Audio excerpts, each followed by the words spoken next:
There's been some breaking news that's just come out today from one of Australia's largest banks, Macquarie.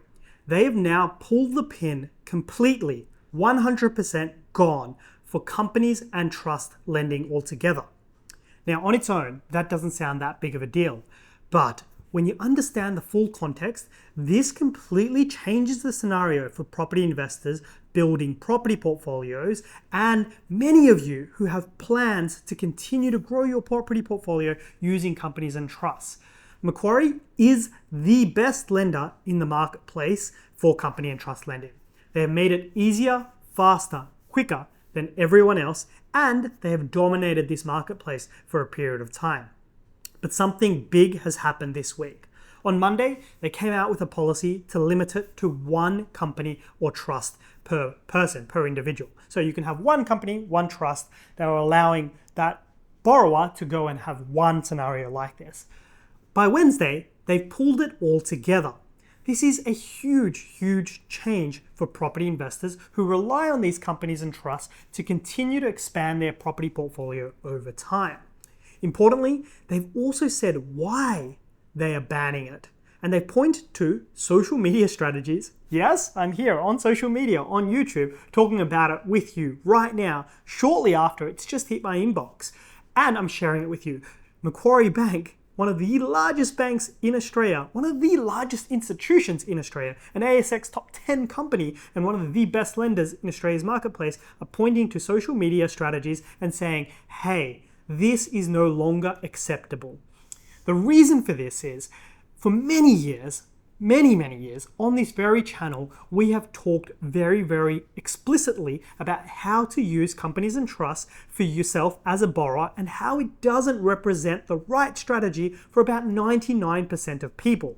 But the reality is, in our situation, we are finding that more and more borrowers are seeking this strategy when it doesn't necessarily suit them because they're getting advice from unlicensed professionals not in the mortgage space about how to build their property portfolio and how you can use companies and trusts to continue to expand your property portfolio over time.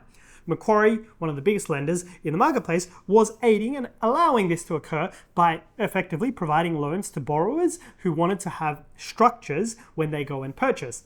Now they're saying no more. And here's the crazy thing. Just before I started this video, I picked up the phone to my major bank contacts. I'm talking about the leaders in this space at other institutions. And I picked up the phone and I'm like, hey, Macquarie's not doing this on their own. They're not going and just shutting off a huge portion of their lending for no reason at all and saying, hey, it's social media, I don't want this business. Somebody is telling them to do it. ASIC, APRA, the regulators are there. They are kicking the door down and saying, no more.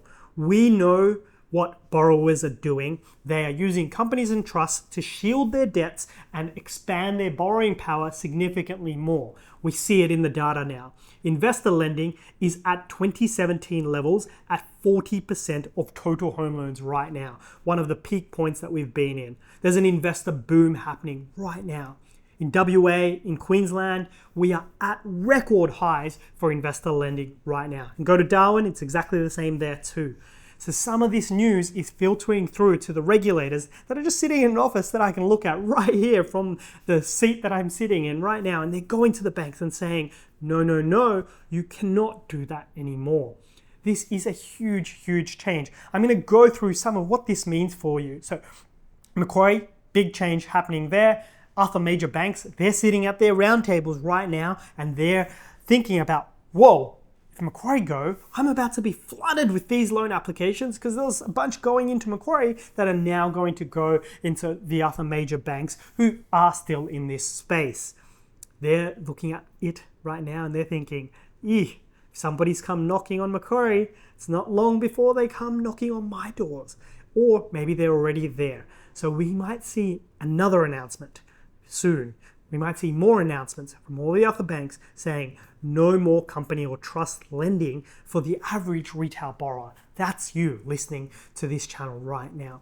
If you've been going through this strategy and you've been thinking about this, or you've already gone and executed by having this plan of, hey, I'm going to purchase properties in a company or trust, and then I'm going to open another company or trust, purchase some more properties in there, and not show them what's going on in the trust I've just bought in, if that was your plan, that plan can be torn to shreds right now, and it might not be the best approach because you shouldn't rely on it. If you go back through our podcast, I've been saying this for a long, long time, that this is not a sustainable strategy because you are relying on company and because you are relying on bank policies to not change. And guess what? Bank policies change all the time, and they change in response to market conditions. And if you're thinking about it, guess what? Another 100 other people just like you are thinking about the same thing. And now too many of us are doing exactly the same thing. And that is why major banks are pulling it. This is big, big news for property investors. So if you're listening to this and thinking, hey, Redham, you've just told me about a problem. Do you have any solutions for me? The answer here comes to understanding what structured investment borrowing actually looks like. You have quite a few options in terms of how to expand your property portfolio, but we are in a high interest rate environment. And if you watch my video that just dropped on inflation, we're going to be in a high interest rate environment for a period of time because there's no rate cuts coming for the foreseeable future. Now, with that in mind, what options do you have? The first is using structured financing options and using the strategic lender options available out there and going through the mix of lenders in the marketplace. There's 40 odd lenders in the marketplace. Some use 3% assessment buffers. So when you go apply for a loan, they assume the interest rate is 3% higher than what you're currently paying. Others use a 1% assessment buffer. So if their interest rate's 6%, they assume the interest rate's 7% to work out how much money they're willing to lend to you. The smaller the assessment rate buffer, the more money banks are going to lend to you. So what I'm saying is different banks have different lending policies. And if you can't borrow with one, you can likely borrow with these middle tier non-bank lenders that give you a fair bit more money. And I don't think the regulator here is going to be targeting this. I read the Financial Stability Report last night where the RBA looked into this specifically. They put a magnifying glass and went, what do I see with the non-bank space? And they said, it's rising, but it's not really much of a concern because it's such a small function of the marketplace.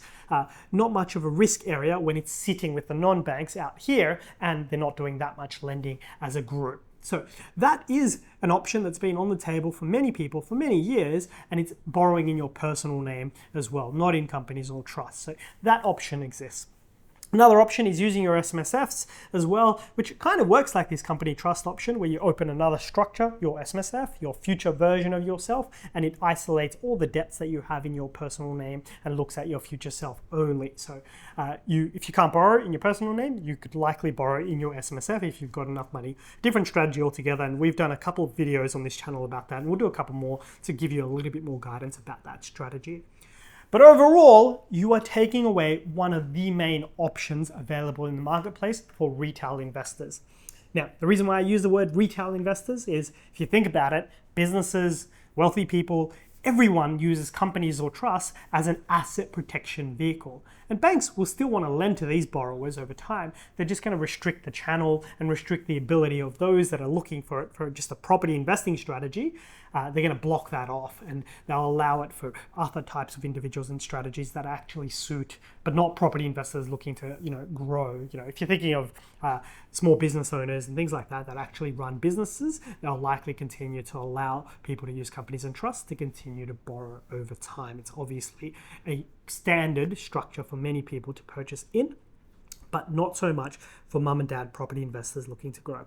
So there you have it. Breaking news just out now. I will keep updating you with what is going on month by month and just showcasing the reality of the situation as it evolves. And if you're listening to this, I would be calling my mortgage broker and being like, hey, I've predicated my whole strategy on this. What do I do next? What does it mean for me? And how do I adjust from this change?